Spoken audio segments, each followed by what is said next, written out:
நம்மை தெரிந்து கொண்ட தெய்வம் என்கின்ற காரியத்தை குறித்து நம்ம பார்க்க போகிறோம். முதலாவது வேதம் சொல்லுகிறது, மத்தேயு எழுதின சுவிசேஷம் 22வது அதிகாரம் 14வது வசனத்தில், அழைக்கப்பட்டவர்கள் அநேகர், தெரிந்து கொள்ளப்பட்டவர்களோ சிலர் என்று வேதத்தில் வாசிக்கிறோம். கர்த்தர் ஒரு காரியத்தை தெரிந்து கொள்வதற்காக அநேகரை அழைத்திருக்கிறார். அப்போஸ்தலர்களை கொண்டு, தீர்க்கதரிசிகளை கொண்டு, கர்த்தராகிய இயேசு கிறிஸ்துவை கொண்டு, திருவசனங்களை கொண்டு அநேகரை அழைச்சிருக்கிறார். காரணம் என்னன்னா, ஒரு காரியத்திற்காய் தெரிந்து கொள்வதற்காக. அழைக்கப்பட்டவர்கள் அநேகர், ஆனால் அதில் தெரிந்து கொள்ளப்பட்டவர்கள் சிலர் என்று வாசிக்கிறோம். அல்லேலூயா. அந்த அநேகரில் கர்த்தர் நம்மை சிலராக வைத்திருக்கிறபடியினால அவருடைய இரக்கத்திற்கு அவருக்கு நன்றி உண்டாகட்டும்னு சொல்லி நாம் வாழ்த்துவோம். அல்லேலூயா, அல்லேலூயா. நம்மளையெல்லாம் யார் தேர்ந்தெடுக்க முடியும்? யார் நம்மளை தேர்ந்தெடுப்பா? எல்லாரும் ஒதுக்கி வைக்கிற அந்த உலகத்தில் கர்த்தர் நம்மை தெரிந்து கொண்டார் அல்லவா, கர்த்தர் நம்மை தெரிந்து கொண்டார் அல்லவா. அந்த இரக்கத்தை நினைச்சு ஆண்டவருக்கு நன்றி சொல்லுங்க. யோவான் 15வது அதிகாரம் 16வது வசனத்தில் சொல்லப்பட்டிருக்கிறது, ஒருவேளை நான் கர்த்தரை தெரிந்து கொண்டேன், நான் கர்த்தரை பிடிச்சுக்கிட்டேன், நான் கர்த்தரை அப்படியே ஏற்றுக்கொண்டேன்னு சொல்லி நம்ம அப்படியே கொஞ்சம் சிந்திக்கலாம். ஆனால் வேத வசனம் சொல்கிறது, நீங்கள் என்னை தெரிந்து கொள்ளவில்லை, நான் உங்களை தெரிந்து கொண்டேன். அல்லேலூயா. நீங்கள் என்னை தெரிந்து கொள்ளவில்லை, நான் உங்களை தெரிந்து கொண்டேன் என்று ஆண்டவர் சொன்னார். அழைத்த தெய்வம் சிலராகிய நம்ம அவர் தெரிந்து கொண்டிருக்கிறார். எதற்காக தெரிந்து கொண்டார்? ஒருவேளை அழைக்கும்போது அநேகர் வந்தாங்க, அவங்களை விட நமக்கு ஆள் பலமோ பணபலமோ தாளந்தோ திறமைகளோ அல்லது சொல்லும்படியாக மெச்சி கொள்ளும்படியாக ஏதோ ஒரு காரியம் இருந்திருக்க வேண்டும் அப்படின்னு நாம் நினைக்கலாம். ஆனால் பைபிள் சொல்லுது, அப்படி அல்ல. நான் ஏன் உங்களை தெரிந்து கொண்டேன் அப்படின்னு பார்க்கும்போது, உபாகமத்தின் புத்தகம் 7வது அதிகாரம் 6வது வசனத்தையும் 7வது வசனத்தையும் நான் வாசிக்கிறேன். கர்த்தர் நம்ம ஏன் தெரிந்து கொண்டார் அப்படின்னு சொன்னா, நீ உன் தேவனாகிய கர்த்தருக்கு பரிசுத்த ஜனம், நீ உன் தேவனாகிய கர்த்தருக்கு பரிசுத்த ஜனம். பூச்சக்கரத்தில் உள்ள எல்லா ஜனங்களிலும் உன் தேவனாகிய கர்த்தர் உன்னை தமக்கு சொந்தமாக இருக்கும்படி தெரிந்து கொண்டார். அல்லேலூயா. நாம் பரிசுத்த ஜனம், அவருக்கு சொந்தமாகும்படிக்கு, அவருக்கு நாம் சொந்தமாகும்படிக்கு அவர் நம்மை தெரிந்து கொண்டிருக்கிறார், பரிசுத்தமாக்கி இருக்கிறார். ஒருவேளை தாளந்து திறமைகளும் ரொம்ப இருந்துச்சோ, அடுத்த வசனத்தை பாருங்க, சகல ஜனங்களிலும் நீங்கள் திரட்சியான ஜனம் என்று கர்த்தர் உங்கள் பேரில் அன்பு வைத்து உங்களை தெரிந்து கொள்ளவில்லை, நீங்கள் சகல ஜனங்களிலும் கொஞ்சமாயிருந்தீர்கள். ஆண்டவரே, எல்லா ஜனங்களை விட நாங்கள் கொஞ்சமாக இருந்திருக்கிறோம், இயலாமையில் இருந்திருக்கிறோம், ஆண்டவரே கண்ணீரில் இருந்திருக்கிறோம். அதனால் எங்கள் மேலே நீங்கள் அன்பு வச்சிருக்கீங்க. ஆண்டவரே, தெரிந்து கொள்வதற்கு முன்பு உங்கள் அன்பு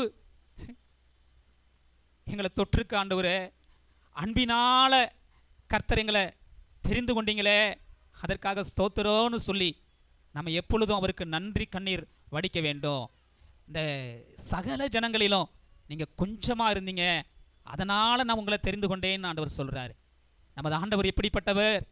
ஒரு பெரிய தேசத்தை பார்த்தீங்கன்னா பெரிய பட்டணங்களை பிரிப்பாங்க, பட்டணத்தை பிரிக்கும்போது பெரிய கிராமங்களெல்லாம் பிரிப்பாங்க. ஆனால் ஆண்டவர் ஒரு இடத்துல பிறந்தார், அதை லென்ஸ் வச்சு பார்த்தா கூட பார்க்க முடியாது. பைபிள் சொல்லுகிறது, எப்பிராத்தா எனப்பட்ட பெத்லகேமே, நீ யூதாவில் சொல்லுங்க 1000 பேரில் 1000 நீ சிறுசாக இருந்தன்னு சொல்லப்பட்டிருக்கு. எப்பிராத்தா எனப்பட்ட பெத்லகேம் சொல்லிக்கொள்கிற 1000 கூட இல்லை, அதை விட ரொம்ப சிறுசாக இருந்துச்சு. அதில் கர்த்தர் தெரிந்து கொண்டார். அல்லேலூயா. அவர் வளர்ந்தது நாசரேத்து. சொல்லுவாங்க, நாசரேத்திலிருந்து ஒரு நன்மை வரக்கூடுமோன்னு சொல்லிட்டு வாய்ப்பே இல்லை நாசரேத்தில். கர்த்தர் அந்த நாசரேத்தையும் 1000 கூட கணக்கில் சேராத ஒரு குக்கிரமாகிய அந்த பெத்லகேமை கர்த்தர் தெரிந்து கொண்டார். அல்லேலூயா. அதுபோல தான் கர்த்தர் நம்மை தெரிந்து கொண்டார் என்று பார்க்கிறோம். நம்ம எந்த சூழ்நிலையில் கர்த்தர் நம்மை தெரிந்து கொண்டிருக்கிறார் என்று பார்த்து கொண்டிருக்கிறோம். அப்போ தான் கர்த்தர் எதற்காக தெரிந்து கொண்டார் என்பதை நம்ம பார்க்க முடியும். இன்னும் கூட ஏசாயாவின் புத்தகம் 48வது அதிகாரம், ஏசாயா 48வது அதிகாரம் 10வது வசனத்தை பார்க்கும்போது, இதோ உன்னை புடமிட்டேன், ஆனாலும் வெள்ளியைப் போலல்ல, உபத்திரவத்தின் குகையிலே உன்னை தெரிந்து கொண்டேன். அன்புனால தெரிஞ்சுக்கிட்டாரா? உபத்திரவம்னு சொல்ற குகைக்குள்ள நம்ம சிக்கி இருந்திருக்கிறோம். அந்த உபத்திரவத்தின் குகையில கர்த்தர் நம்மை தெரிந்து கொண்டிருக்கிறார். காரணம் என்ன? உபத்திரவம் நீங்கி நம்ம தேவ சமாதானத்தோட வாழும்படிக்கு கர்த்தர் அந்த உபத்திரவத்திலிருந்து, உபத்திரவத்தின் குகையிலிருந்து கர்த்தர் நம்மை தெரிந்து கொண்டார். சில நேற்று முந்தானத்து கூட தெலுங்கானா நினைக்கிறேன், சுரங்கத்துக்குள்ளே எல்லாம் சிக்கிக்கிட்டாங்க. அவங்கள மீட்கவே முடியல, பலியானதாக கவர்மெண்ட் அறிவிச்சிருச்சு. நாம் ஒரு உபத்திரவத்தில் இருந்தோம், பிசாசின் ஆதிக்கத்தில் இருந்தோம், பாவத்தின் கட்டுகளில் இருந்தோம், சாபத்தில் பிடிக்கப்பட்டிருந்தோம், இருளில் சிக்கி இருந்தோம். இப்படி என்கிற குகையில் நாம் இருக்கும்போது நம்ம தேடி கர்த்தருடைய அன்பு வந்ததுனால நம்மை அவர் தெரிந்து கொண்டார். அல்லேலூயா, அல்லேலூயா. இன்னும் கூட பார்க்கும்போது 1 கொரிந்தியர் 1வது அதிகாரம் 27வது வசனத்தில் பார்க்கும்போது, 1வது அதிகாரம் 27வது வாசிக்கலாம். ஞானிகளை வெட்கப்படுத்தும்படி தேவன் உலகத்தில் பைத்தியமானவைகளை தெரிந்து கொண்டார். பலம் உள்ளவைகளை வெட்கப்படுத்தும்படி தேவன் உலகத்தில் பலவீனமானவைகளை தெரிந்து கொண்டார். அடுத்தது, உள்ளவைகளை அவமாக்கும்படி உலகத்தில் இல்லாதவைகளையும் இழிவாய் தோன்றுகிறவைகளையும் அற்பமாய் எண்ணப்பட்டவைகளையும் இல்லாதவைகளையும் தேவன் தெரிந்து கொண்டார். நம்ம ஏதோ ஞானத்தினால, ஏதோ நம்ம பலத்தினால இருந்ததுனால கர்த்தர் நம்மளை தெரிந்து கொள்ளலை. பைத்தியமாக இருந்தோம், பலம் இல்லாதவர்களாக இருந்தோம், இல்லாதவைகளாக இருந்தோம், இழிவாய் தோன்றுகிறவைகளாக இருந்தோம். கர்த்தர் நம்மை தெரிந்து கொண்டிருக்கிறார். கர்த்தர் நம்மை தெரிந்து கொண்டிருக்கிறார். இதையெல்லாம் பார்க்கும்போது, தெய்வமே உங்கள் அன்பை நினைக்கிறோன்னு சொல்லி நம்ம அப்படியே நினைக்க வேண்டும். இன்னும் கூட 135வது சங்கீதத்தில் ஒரு வசனம் உண்டு. 135வது சங்கீதம் 4வது வசனத்தை வாசிக்கலாமா? கர்த்தர் யாக்கோபை தமக்காகவும் இஸ்ரவேலை தமக்கு சொந்தமாகவும் தெரிந்து கொண்டார். யாக்கோபை தமக்காகவும் இஸ்ரவேலை தமக்கு சொந்தமாகவும் தெரிந்து கொண்டார். தமக்காக இருக்கணும், தமக்கு சொந்தமாக இருக்கிறது போல கர்த்தர் இந்த யாக்கோபு இஸ்ரவேலாகிய நம்ம அவர் தெரிந்து கொண்டார் என்று பார்க்கிறோம். இன்னும் கூட ஏன் தெரிந்து கொண்டிருக்கிறாரு? இந்த யாக்கோபு இஸ்ரவேலை எதற்காக அவர் தெரிந்து கொண்டிருக்கிறார் என்று பார்க்கும்போது, 25வது சங்கீதம் 12வது வசனத்தை 25:12 பார்க்கும்போது நான் வாசிக்கிறேன். கர்த்தருக்கு பயப்படுகிற மனுஷன் எவனோ அவனுக்கு தாம் தெரிந்து கொள்ளும் வழியை போதிப்பார். நம்மளை அவர் தெரிஞ்சு கொண்டிருக்கிறாரு. நாம கர்த்தருக்கு பயந்து நடந்தா தேவனுடைய தெரிந்து கொள்ளுதல் என்கின்ற வழியை கர்த்தர் நமக்கு போதிப்பார் என்று சொல்லப்பட்டிருக்கிறது. அவர் நம்மளை அழைச்சிருக்கிறாரு, நம்மளை தெரிந்து கொண்டிருக்கிறாரு. அவருடைய தெரிந்து கொள்ளுதல் என்கின்ற ஒரு பாதை இருக்குது. அந்த பாதையில் நடக்கணும்னு சொன்னால் முதலாவது கர்த்தருக்கு பயப்படுகிற பயம் நமக்கு வேண்டுமையா? கர்த்தருக்கு பயப்படுகிற பயம் இல்லாமல் அந்த பாதையில் நம்ம நடக்க முடியாது. வேதத்தில் வாசிக்கிறோம், தேவனுடைய வழிகள் பாதைகள் செம்மையானவைகள் என்று பார்க்கிறோம். அது நீதி நியாயமுள்ளவைகள் என்று பார்க்கிறோம். அந்த நீதியின் பாதையிலே சமாதானம் உண்டு என்று வேதத்தில் வாசிக்கிறோம்.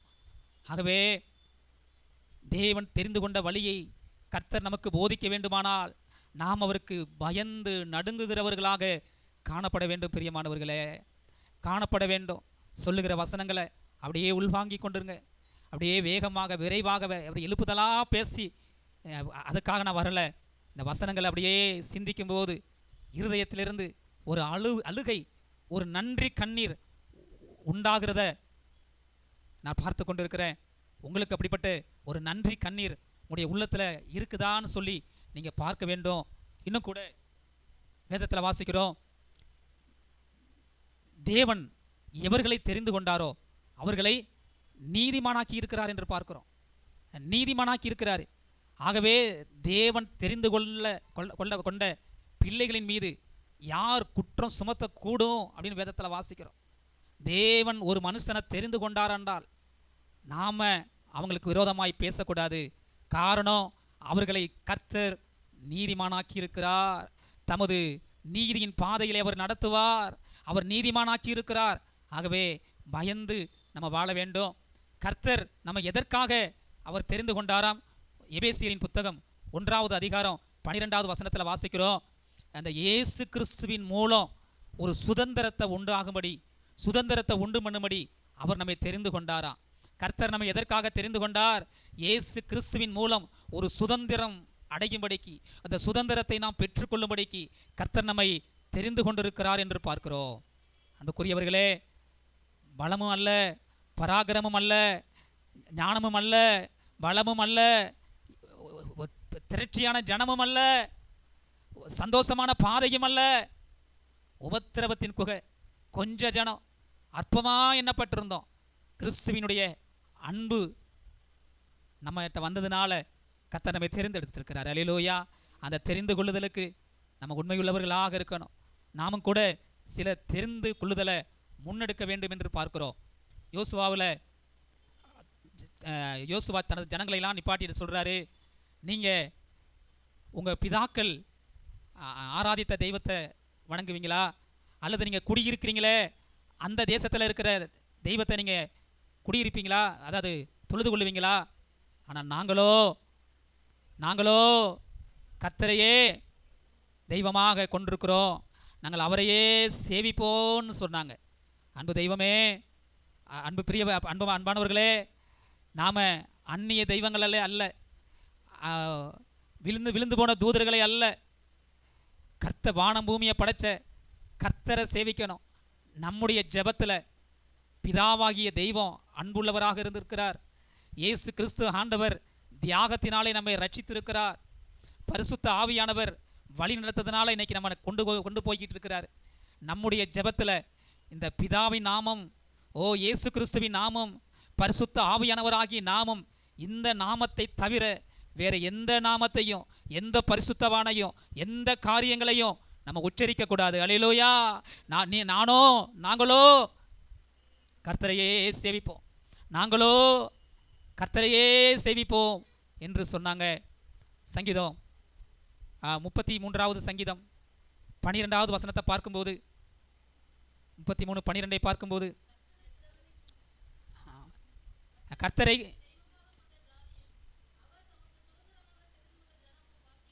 பாருங்க, கர்த்தரை தங்களுக்கு தெய்வமாக கொண்ட ஜாதியும் அவர் தமக்கு சுதந்திரமாக தெரிந்து கொண்ட ஜனமோ பாக்கியம் உள்ளது. அவர் நம்மை தெரிந்து கொண்டார், நாம் அவருடைய பிள்ளைகளாக இருக்கிறோம், ஆண்டவர் நமது தெய்வமாக இருக்கிறார். பைபிள் சொல்லுகிறது, நாம் பாக்கியமுள்ளவர்கள், கர்த்தரை தங்களுக்கு தெய்வமாக கொண்ட ஜாதியும் அவர் தமக்கு சுதந்திரமாக தெரிந்து கொண்ட ஜனமோ பாக்கியம் உள்ளது. முழங்கால் படியிட்டு நீங்களாம் சொல்லுவீங்களா, ஆண்டவரே என்னை தெரிந்து கொண்டீங்களப்பா, ஆண்டவரே நீங்கள் எனக்கு தெய்வமாக இருக்கிறீங்க, ஆண்டவரே தெய்வமே நான் பாக்கியவானப்பா, என்னை பாக்கியவதியாக மாற்றிருக்கிறீங்கப்பா, என்னை பாக்கியவனாக மாற்றிருக்கிறீங்க ஆண்டவரே. இந்த நாமத்தை தவிர ஜெபத்தில் வேற நாமங்களை நான் உச்சரிக்க கூடாதப்பா அப்படின்னு நாம் சொல்ல வேண்டும். இன்னும் கூட எபிரேயரில் பார்க்கும்போது மோசே ஒரு தெரிந்து கொண்டார். 11வது அதிகாரம் 25வது வசனத்தில், அனித்தியமான பாவ சந்தோஷத்தை அனுபவிப்பதை பார்க்கிறோம், தேவனுடைய ஜனங்களோட துன்பத்தை அனுபவிப்பதையே தெரிந்து கொண்டார். அழிஞ்சு போகிற பாவ சந்தோஷத்தை அனுபவிப்பதை விட தேவ ஜனங்களோட துன்பத்தை அனுபவிக்க வேண்டும் என்பது மோசேயினுடைய தீர்மானமாக இருந்தது, திட்டமாக இருந்தது, தெரிந்து கொள்ளுதலாக இருந்தது. காரணம் என்ன?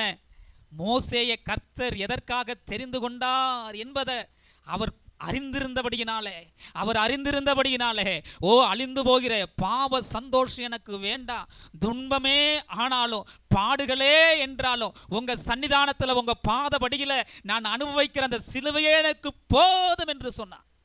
காரணம் என்ன? கர்த்தர் கைவிட்டிருந்தால் அவன் சிறு வயதிலேயே அழிந்திருப்பான். இன்னும் கொஞ்ச நேரத்தில் கைவிட்டு இருந்தா நைல் நதியில அப்படியே மூழ்கி போய் இருப்பா. கர்த்தர் தன்னை எதற்காக தெரிந்து கொண்டார் என்பதை அவன் அறிந்திருந்தபடியினாலே அவன் ஒரு தீர்மானம் எடுத்தான், ஒரு தெரிந்து கொள்ளுதலை எடுத்தான். நான் அனித்தியமான பாவ சந்தோஷத்தை நான் அனுபவிக்க மாட்டேன், அதற்கு பதிலாக கர்த்தர் எனக்கு துன்பத்தின் பாதையை வைத்திருந்தால் அதுவே எனக்கு போதும். என்னுடைய இஷ்டம் அல்ல, கர்த்தருடைய சித்தம் தான் முக்கியம். லாபமா எனக்கு தேவையில்லை, எல்லாத்தையும் கிறிஸ்துவுக்காக நஷ்டம் நான் விட்டுட்டேன் அப்படின்னு சொல்லுகிற ஒரு தெரிந்து கொள்ளுதல் நமக்கு வேண்டுமான பிரியமானவர்களே. இன்னும் கூட ஆண்டவர் லாசருவினுடைய வீட்டிற்கு வர்றாரு. மார்த்தாள் அநேக காரியங்களை குறித்து கவலைப்பட்டு கொண்டிருந்தார். ஆனால் மரியாளோ தன்னை விட்டு எடுபடாத நல்ல பங்கை தெரிந்து கொண்டா. இன்னைக்கு நாம கர்த்தருடைய திருப்பிரசன்னமாகிய அவருடைய பாதத்தை, அவருடைய சமூகத்தை நம்ம தெரிந்து கொள்ள வேண்டும். மோசையை போல பாவத்தை வெறுத்து கர்த்தருக்கு துன்பத்தை அனுபவிச்சாலும் பரவாயில்லன்னு வரணும். வேலையெல்லாம் ஒதுக்கி வச்சுட்டு அது அப்புறமா கிடக்கட்டும், எல்லாம் வருது, எல்லா நாளும் உள்ள வேலை தான், தேவனுடைய பாதம் தான் எனக்கு முக்கியம்னு சொல்லிட்டு மரியாதை போல நம்ம அப்படியே காரியங்களை செய்யணும். ஏன் அப்படி செய்யணும் அப்படின்னு பார்க்கும்போது லூக்காவின் புத்தகம் 18வது அதிகாரத்தில், லூக்கா 18வது அதிகாரம் 7வது வசனத்தில், லூக்கா 18:7,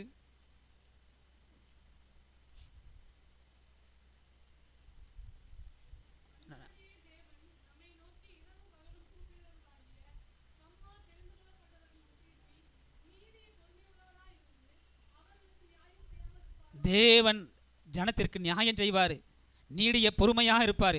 ஏன் தெரியுமா? தெரிந்து கொள்ளப்பட்ட ஜனம் யாக்கோபு இஸ்ரவேல். நாம யாக்கோபு இஸ்ரவேல் தானே. தேவன் நம்மை தெரிந்து கொண்டார் அல்லவா.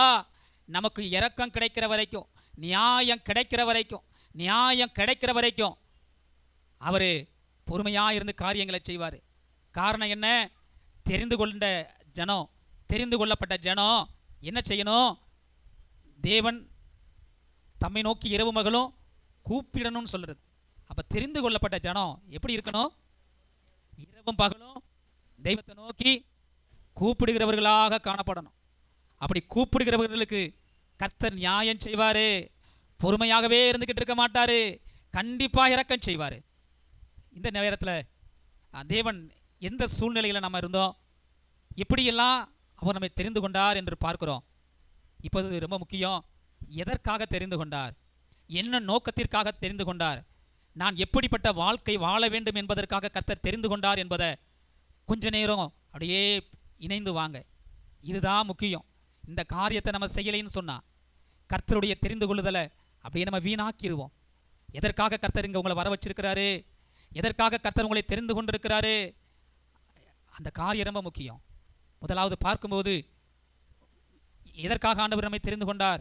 மார்க்குவின் புத்தகம் 3வது அதிகாரம் 14வது வசனம் இவ்வாறாய் சொல்லுகிறது, அவர் தம்மோடு இருக்கவும் பிரசங்கம் பண்ணும்படி அனுப்பவும் தேவன் அவர்களை தெரிந்து கொண்டார் என்று பார்க்கிறோம். சீஷர்கள் அவர் தெரிந்து கொண்டார். எதற்காக தெரிந்து கொண்டார்? முதலாவது நம்ம ஆண்டவருடைய பாதத்தில் இருக்கணும், தம்மோடு இருக்கிறதுக்காக கர்த்தர் நம்மளை தெரிந்து கொண்டிருக்கிறார். நாம ஆண்டுடைய பாதத்தில் அவரோட நாம் இருக்கணும். ஏன் அவரோடு இருக்கணும்? அவரோடு இருக்கிறவன் பத்திரமா இருக்கிறான் என்று வேதத்தில் வாசிக்கிறோம். அவரோட இல்லாதவன் சிதறடிக்கப்படுகிறான் என்று பார்க்கிறோம். முதலாவது கர்த்தர் நம்மை எதற்காக தெரிந்து கொண்டார்? அவரோடே இருக்கவும், அவரோட கூட இருக்கவும் தேவன் நம்மை தெரிந்து கொண்டிருக்கிறார். அது மாத்திரம் அல்ல, பிரசங்கம் பண்ணும்படி அனுப்பவும் அவர் நம்மை தெரிந்து கொண்டிருக்கிறார். அவர் பிரசங்கம் பண்ணுறதுக்காக அனுப்புறதுக்கு சித்தம் கொண்டிருக்கிறாரு. கவனிங்க, எப்போ பிரசங்கம் பண்ண அனுப்புவார்? பிரசங்கம் ரெடியானா தானே அனுப்ப முடியும், அப்படித்தானே? ஒன்றுமே இல்லை, அனுப்ப முடியுமா? முடியாது. ஆக அந்த பிரசங்கம் பண்ணுவதற்கு ஆத்தும பாரத்தை கர்த்தருடைய திருவார்த்தையை அப்படியே சேர்த்து வச்சு ரெடியாக இருக்கும்போது நம்மளை அனுப்புறதுக்கு அவர் சித்தமுள்ளவராக இருக்கிறார். தேவன் ஏன் அநேகரை இன்னும் அனுப்பாமல் இருக்கிறாரு? நம்ம டிஃபன் பாக்ஸில் சாப்பாடு இல்லை. ஆகவே நாம் சகோதரர்களை சந்திக்க கர்த்தர் அனுப்பவில்லை. காரணம் என்ன? நாம் போனால் அதில் விதை இருக்கணும், ஆவிக்குரிய ஆகாரம் இருக்கணும். அந்த ஆகாரத்தை தண்ணீரில் போடணும். சும்மா போக முடியாதே. வானத்தில் சிலம்பம் பண்ணுகிறவர்களாக வாழக்கூடாதே. ஆக இன்றைக்கு ஒரு தீர்மானம் எடுப்போம். நான் இன்றிலிருந்து இதுவரை எப்படி இருந்தான்னு தெரியாது. அவர் என்னை தெரிந்து கொண்டிருக்கிறார். எதற்காக தெரிந்து கொண்டிருக்கிறார்? அவரோடு கூட இருக்கவும், அவரோடு கூட நடக்கவும். பிரசங்கங்களை ஆயத்தம் பண்ணி அவரால் நாம் அனுப்பப்படவும் அவர் நம்மை தெரிந்து கொண்டிருக்கிறார். அவர் நம்மை தெரிந்து கொண்டிருக்கிறார். அவர் நம்மை தெரிந்து கொண்டிருக்கிறார். இன்னும் கூட ஒரு வசனத்தை வாசிக்கலாமா? 1 பேதுருவின் புத்தகம் 2வது அதிகாரம் 9வது வசனத்தை வாசிங்க. 1 பேதுரு 2:9. நீங்களோ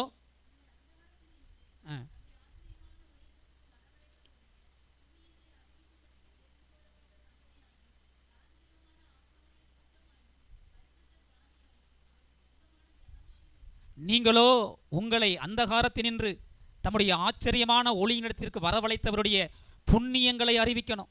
இயேசு கிறிஸ்துவினுடைய புண்ணியங்களை அறிவிக்கணும். அதற்கு அந்த புண்ணியங்களை நாம் தெரிந்திருக்க வேண்டும். அங்கே புண்ணியங்களை அறிவிக்கும்படி தெரிந்து கொள்ளப்பட்ட சந்ததி நாம, ராஜரீகமான ஆசாரிய கூட்டம் நாம, பரிசுத்த ஜாதி நாம, அவருக்கு சொந்தமான ஜனம் நாம. வாசித்தோம், யாக்கோபு தமக்காகவும் இஸ்ரவேலை தமக்கு சொந்தமாகவும் அவர் தெரிந்து கொண்டார். எதற்கு தெரிந்து கொண்டார்? அவருடைய புண்ணியங்களை அறிவிக்கும்படி தெரிந்து கொண்டிருக்கிறார். இந்த புண்ணியங்களை அறிவிக்க வேண்டுமானால் கற்றுக்கொள்ளணும். ஆகவேதான் நாம் அவரோடு இருக்கணும். அனுப்பப்படுவதற்கு ஆயத்தங்களை நாம் பெற்றுக்கொள்ள வேண்டும். யாங்கோ பிரதரும் ஜான் பால் பிரதரும் விசேஷமான பிரசங்கங்களை உருவாக்காமல் இருந்தால் அவங்க ஒரிசாவுக்கு போகவே முடியாது. கர்த்தர் அனுப்பவே மாட்டார். ஒரிசாவு மக்களுக்கு வேண்டிய ஆகாரத்தை இந்த 2 பிள்ளைகள் வைத்திருக்கிறதுனால கர்த்தர் அவர்களை கொண்டு போயிருக்கிறார். அல்லேலூயா, அல்லேலூயா. ஆகவே பாளையத்திற்கு சகோதரர்களை பார்க்க நாம் போக வேண்டுமானால் தாவீதின் கரத்தில் ஆகாரம் இருந்தது போல நமக்கு இருக்குமானால் நம்முடைய சகோதரர்களை நாம் சந்திப்போம். ஆகவேதான் அப்போஸ்தலர் 9வது அதிகாரம் 15வது வசனத்தில் சவுலை குறித்து ஆண்டவர் சொன்னார், நான் ராஜாக்களுக்கும் புறஜாதியாருக்கும் என்னுடைய நாமத்தை அறிவிக்கும்படி நான் தெரிந்து கொண்ட பாத்திரம். அந்த பாத்திரம் என்ன பாத்திரம்? அது ஒரு பெரிய பாத்திரம். அந்த பாத்திரத்துக்குள்ள அநேக ஆகாரத்தை சேர்த்து வைக்க முடியும். அந்த பாத்திரம் ராஜாவுக்கு பிரசங்கம் பண்ணும். அந்த பாத்திரம் புறஜாதியாருக்கு சாப்பாடை கொடுக்கும். அது எல்லாருக்கும் செய்யும். காரணம், சவுல் தேவனால் தெரிந்து கொள்ளப்பட்ட பாத்திரம் என்று வேதத்தில் வாசிக்கிறோம். அன்புக்குரியவர்களே, இரண்டாவதாக இப்ப புரிந்ததா? இன்றைக்கு ஊழியர்கள் தான் பிரசங்கம் பண்ணணும் பைபிள் சொல்லலை. யாரெல்லாம் கர்த்தர் தெரிந்து கொண்டாரோ, யாரெல்லாம் கற்றுக்கொண்டிருக்கிறாங்களோ அவர்கள் அந்த காரியத்தை செய்ய வேண்டும். நாம தான் பரிசுத்த ஜாதி, நாம தான் ஆசாரிய கூட்டம். ஆகவே இந்த காரியங்களை நம்ம செய்ய வேண்டும் என்று ஆண்டவர் சொல்லுகிறார். அல்லேலூயா. டேவிட் பிராய்னாய்டுன்னு சொல்கிற ஒரு பரிசுத்தவான் மிஷினரி இருந்தார். அவர் டேவிட் லிவிங்ஸ்டனுக்கு முன்னால் ஆப்பிரிக்கா காடுகளுக்கு போனவர். சின்ன வயசில் போயிட்டார். கடைசியில் பார்த்தீங்கன்னா இளம் வயது தான். அவருக்கு காசு நோய் எல்லாம் தொற்றி கொண்டது. ரொம்ப இளம் வயது. கடைசியில் அவர் டேவிட் பிராய்னாய்டு இப்போ எங்கே பிரசங்கம் பண்ண போயிருக்கிறாரு அப்படின்னு கண்டுபிடிக்கணும்னா அவர் வீட்டுக்கு போனால் போதும். வீட்டுக்கிட்ட ஒரு சிவப்பு கலராக உள்ள ரத்தம் கலந்த எச்சி எங்கே செஞ்சு கிடக்கும். அதை பின்தொடர்ந்து போனால் போகிற பாதையில் எங்கேயாவது செடி கொடிகளை காரி துப்பி இருப்பார். அந்த ரத்தத்தையே நோக்கி போனோன்னா அவர் எங்கே போயிருக்கிறாரோ அங்கே நம்ம அவரை போய் கண்டுபிடிச்சிடலாம். கடைசியில் ஒரு திருமணம் பண்ணுவதற்கு முன்னால் ஏற்பாடு பண்ணாங்க. கடைசியில் திருமணம் பண்ண முடியல. அந்த வருங்கால மனைவியை பார்த்து சொன்னார், உன்னை நான் கல்யாணம் பண்ண முடியல, ஆனால் நான் விட்டுருக்கிற ஊழியத்தை நீ தொடர்ந்து வந்துருமா அப்படின்னு சொன்னார். பிரசங்கம் பண்ணிக்கிட்டு இருப்பார், திடீர்னு ரத்த வாந்தி எடுப்பார், மயங்கி விழுந்துருவார். ஐயா போதுமையா என்று சொல்லுவாங்க. இல்லை இல்லை, இப்போ எதில் நிறுத்தினேன் அப்படின்னு சொல்லி மறுபடியும் பிரசங்கத்தை தொட வரார். அவர் ஒரு வாக்கியம் சொன்னார், நான் எந்த நிலையில் எப்படி இருக்கிறேன் என்பது எனக்கு முக்கியம் இல்லை, கர்த்தருக்காக எதை செய்கிறேன் என்பதே முக்கியம். நம்ம எல்லாரும் சொல்லலாமா, நான் எந்த நிலையில் எப்படி இருக்கிறேன் என்பது முக்கியமல்ல, நான் கர்த்தருக்காக எதை செய்கிறேன் என்பதே முக்கியம். மறந்துடாதீங்க, இப்படிப்பட்ட ஜீவியம் செய்வதற்காக கர்த்தர் நம்மை தெரிந்து கொண்டிருக்கிறார். இன்னும் கூட ஒரு காரியத்தை சொல்லி அப்படி பார்க்கலாம். எபேசியரின் புத்தகம் 1வது அதிகாரம் 4வது வசனத்தை வாசிங்களா. எபேசியர் 1:4.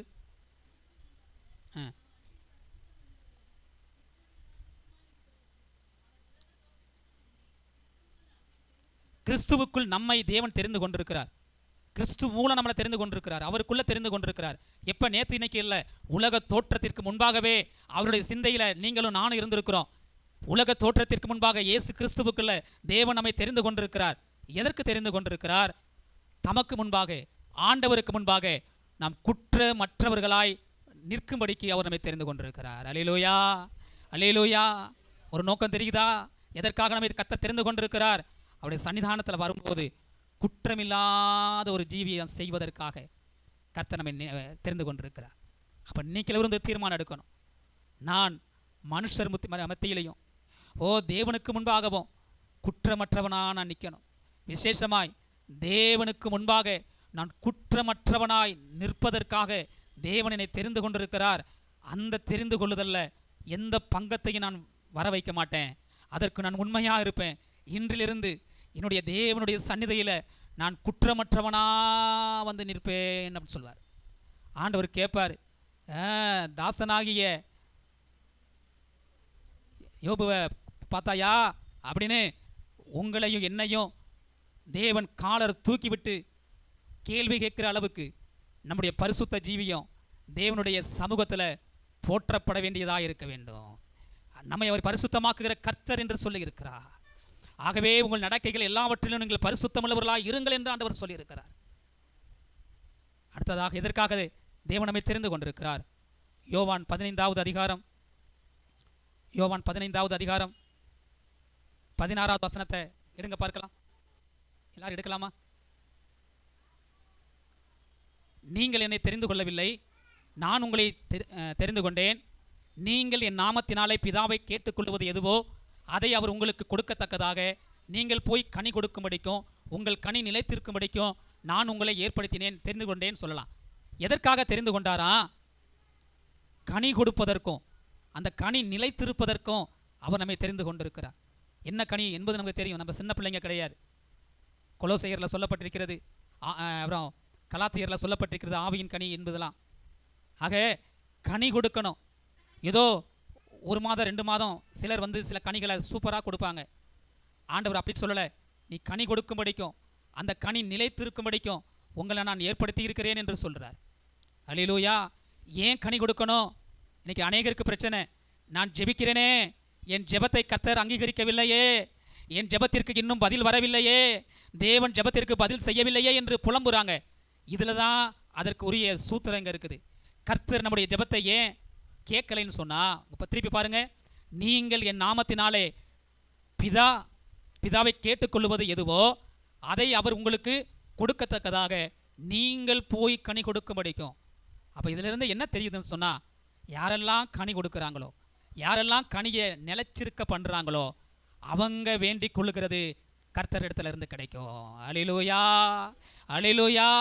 ஆகவே ஆண்டவரே கேட்டருளோ, கர்த்தாவே இறங்கி அருளோன்னு சொல்லி அப்படியே பழி செலுத்தாத பழிய போடாதபடிக்கு கனியை உண்டு பண்ணிட்டோன்னு சொன்னா, கனியை நிலைத்திருக்க பண்ணிட்டோன்னு சொன்னா, நம்ம கேட்டுக்கொள்வது எதுவோ அதை அவர் நமக்கு செய்வார். நீங்கள் கனி கொடாமல் தேவனிடமிருந்து எந்த காரியங்களையும் பெற்றுக்கொள்ள முடியாது. மறந்துடாதீங்க. உங்களுடைய ஜெபத்திற்கு பதில் வேண்டுமா? உங்களுடைய கனி கொடுத்தல் என்கின்ற வாழ்க்கைக்கு அது சம்பந்தப்பட்டிருக்கிறது. கனி உள்ள வாழ்வை ஒதுக்கி வைத்துவிட்டு தேவனிடமிருந்து எந்த காரியங்களையும் நீங்கள் பெற்றுக்கொள்ள முடியாது. கர்த்தர் நம்முடைய ஜெபத்தை அங்கீகரிக்க வேண்டுமானால், இரக்கம் செய்ய வேண்டுமானால், நமது கனியுள்ள ஜீவியம் மேலெழும்ப வேண்டும், மேலெழும்ப வேண்டும். அதை குறித்து கூட இன்னும் அநேக காரியங்கள் உண்டு, சொல்ல நேரம் இல்லை. ஆகவே தான் ஆண்டவர் சொன்னார், நீதிமான் விரும்புகிறது அவனுக்கு செய்யப்படும். அல்லேலூயா. நீதிமான் என்பவன் கனி கொடுப்பவன், ஆகவே அவன் விரும்புவது அவனுக்கு கொடுக்கப்படும் ஆண்டவர் சொன்னார். இன்னும் கூட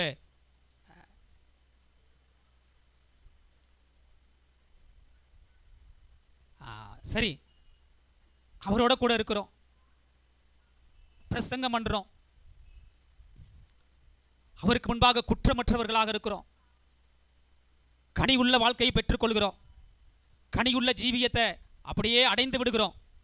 இதனால என்ன ஆசீர்வாதம் உண்டு தெரியுமா? அது ரொம்ப முக்கியம்.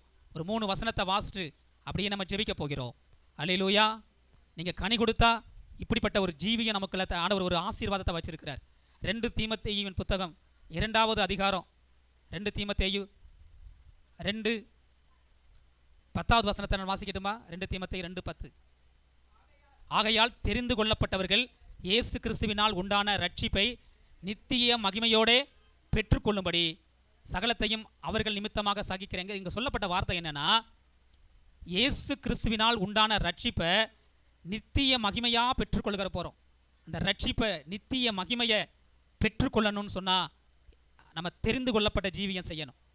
யாரெல்லாம் தெரிந்து கொள்ளப்பட்டிருக்கிறார்களோ, தெரிந்து கொள்ளப்பட்ட ஜீவியத்தை செய்கிறாங்களோ, அவர்களுக்கு ரட்சிப்பு நித்திய மகிமையாக இருக்கும். ஏதோ அப்போ இப்போ வந்துட்டு போகிற மகிமை இல்லை, நிரந்தரமான மகிமை நம்மளோடு இருக்கும். அல்லேலூயா, அல்லேலூயா. ஆகவே அந்த காரியங்களை நம்ம விடாது பிடிக்க வேண்டும். இன்னும் கூட தீத்துவின் புத்தகத்துக்கு வாங்க. தீத்து 1வது அதிகாரம் 13வது வசனத்தை நான் வாசிக்கிறேன். இந்த சாட்சி உண்மையாக இருக்கிறது. இது முகாந்தரமாக அவர்கள் யூதருடைய கட்டுக்கதைகளுக்கும் சத்தியத்தை விட்டு விலகிற மனுஷருடைய கற்பனைகளுக்கும், சரி 3வது வசனத்தை வாசிங்க. 3.